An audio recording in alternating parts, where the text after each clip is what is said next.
One Piece manga chapter 923.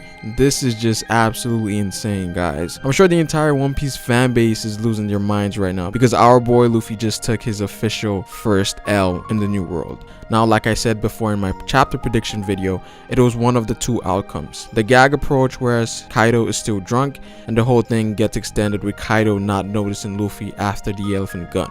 Or the more serious approach, whereas it was going to result in Kaido and Luffy fighting head on. And based on what we got in this chapter, it was the latter. But damn, I did not expect things to go this way. But I'm definitely hyped, just like you guys should. Now, for the future of this arc, it's tough to say where this is going because right now it seems like Luffy is now out of the picture, which is massive for the overall plot of this arc. But let's start from the beginning, guys. Now, surprisingly, the elephant gun did push Kaido to the ground, but Kaido wasn't phased at all. He was just more so pushed. And I also think the full transformation overall is the weakest for zones because it's not exactly convenient for fights. Just take a look at X-Drake, Lucci, and Jack. And this is clearly emphasized with Kaido changing from full transformation to base form to fight Luffy because it's easier and he can do more. But I will say that full transformation does have its benefits. Now, Luffy goes back to check on everyone, and we learn that Kaido had actually defeated Speed on his way back, and she was unable to protect Otama. Now, this is something that people were saying for the longest, that if Speed takes Otama, something was gonna happen. I'm not too sure why they had to let her go in the first place, but the big question is, where is Tama right now? Now, we did see Tama bloodied up in that panel, but more than likely she's still alive. Now, Luffy was pissed, which is reasonable because it really goes back with the whole thing with Ace and Otama, and given that she had some form of relationship with Ace, Luffy feels like he's responsible for her if anything happens. At this point, Luffy is pissed off and wants to get rolling with Kaido, which is part of his personality, and even Law couldn't hold him back at that point. Law did tell him that they need to escape before things escalate, but given Luffy's Pirate King mentality, he wants a piece of Kaido. Now, Luffy rushes back because he feels like if Kaido is defeated, everything would be resolved. There would be no need for the plan, and yeah, it didn't turn out exactly as planned.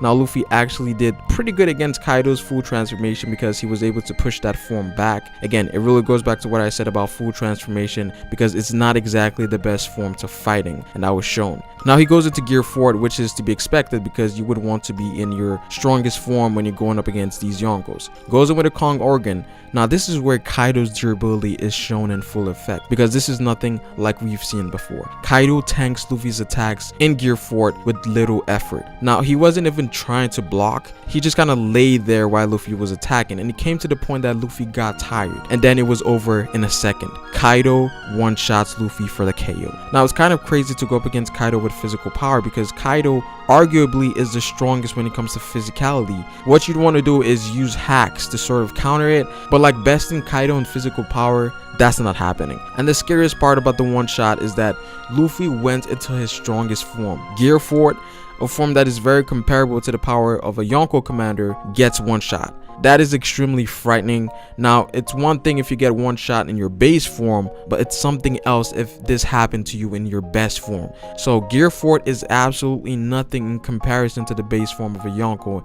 And guys, this isn't Kaido in his hybrid form. No awakening. He didn't even use Armin Haki. This guy is a monster. This is just pure brute force, and it was able to bypass Luffy's defenses completely, which knocked him out cold. I'm starting to understand why Kaido is called the strongest creature. And I mean, even amongst the Yonko, Kaido has sort of separated himself to be this extremely special individual. And honestly, people should not blame Kid for taking an L. We've seen it firsthand of what this man Kaido is capable of, and you have to give props to Kid because he was the only person that was willing to fight against Kaido. So everyone saying Kid has been taking losses in the New World, you have to take a step back and realize that the people he was up against weren't scrubs. If anything, Kid is just like Luffy. Even though he knew Kaido was a Yonko, they both didn't back down. So the kid is weak slander needs to stop, and hopefully this chapter changes a lot of people's opinion on Kid, because the slander for Kid in this community is crazy. Now I know a lot of people are gonna say that Big Mom couldn't do this and Big Mom couldn't do that, but this doesn't refute the fact that she's a Yonko and more than likely can fight Kaido on equal terms. I mean, we had something similar in Whole Cake when Luffy went into Gear 4 to attack Big Mom, but thinking back on it now, it was definitely Big Mom who forced Luffy out of Gear 4 and not Luffy himself. And it makes a lot more sense because this is what happens when a Yonko doesn't have a nerf. You get one shot. And even with the nerf, Big Mom was still a force of nature. If Big Mom was sane for the entirety of Whole Cake, I'm 100% positive that the Straw Hats wouldn't have escaped. So yeah, Luffy has a long way to go. Now Luffy was acting a bit rash in this chapter. Now I know that his crew got attacked beforehand, but he was so willing to fight Kaido right off the bat. He should have checked on his crew before going after Kaido. I feel like Luffy should know what his limitations are at this point because the Yonkos aren't just one step above. These guys are several steps above Luffy right now. Luffy is going to need a lot to fight the Yonko. Now there's a key phrase Luffy keeps saying in the New World: even if it's a Yonko or an admiral, I'm not gonna run away. I think after this, Luffy has to take a step back and realize his actions could prove to be very consequential in a bad way. Flashbacks to Sabaody. But this is good because hopefully Luffy learned from this, because this is technically his first loss in the New World. He was dominating his way through so far, so this was bound to happen sooner or later. Now this also proves to me that we're gonna see a massive boost in power for Luffy, very similar to Enies Lobby, but it's gonna be on a way bigger scale, taking things like Awakening and Conqueror's Haki into account. Because during Enies Lobby, we basically had Lucci showing up and load different both Zoro and Luffy at the same time, but then towards the end of the arc, he gained Gear 2nd and Gear 3rd, which made him on par with Rob Lucci. So this is good because we know Luffy is going to have an amazing comeback. Now I'm not saying he's going to be on the same level as Kaido because that would just be crazy, but he's going to obtain something very powerful in return, whether it be Conqueror's Haki or the awakening of his Devil Fruit. And I think this is going to apply to the other Straw Hats as well, specifically Zoro and Sanji. This is basically the New World version of Enies Lobby for these guys in terms of growth, because they are going up against a lot of people right now. It's not just a Yonko, but a Yonko and his alliance. Now how are they going to get these power-ups? I'm not sure myself, but again, I've said this before, I think Copper Gaban could show up in Wano, and that could leeway to them learning on how to become stronger. Now I did mention that I wasn't of the mindset that Luffy was going to get captured right off the bat in my predictions, because I was thinking of where this arc was going to go, because we have to realize here that Luffy is an important asset to the alliance right now. He's one of the strongest fighters in the alliance, if not the strongest. For him to be taken out this early, it's hard to predict what's going to happen next, but this in return could leeway to us getting some information about Kid and Killer and what's currently going on with those guys. Now obviously we still have Law there, so he could shambles Luffy out of there and escape with him. I think this could be the reason he went with Luffy in the first place, because of Luffy's personality, but I will say that Luffy getting captured is very plausible at this point. But this chapter was definitely insane.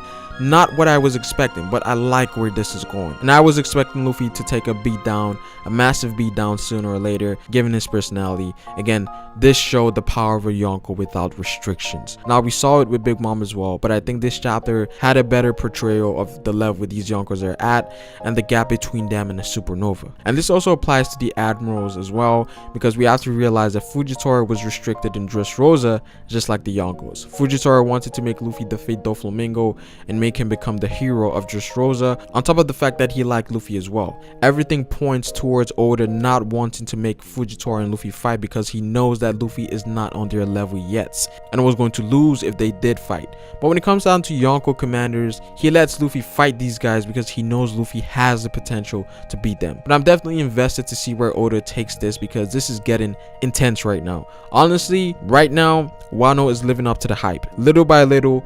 Now it's not there yet, but it's heading there. But yeah, there is no break next week, which is great because it's on these type of chapters Oda usually pulls a cliffhanger. So I cannot wait to see what happens next. But where do you guys see this going? Do you guys think Luffy is going to get captured, or is Law going to come in clutch? Comment down below what you guys think. Like the video if you liked it. Subscribe for more One Piece content on this channel. It is Pharaoh, and I will see you guys later. Peace.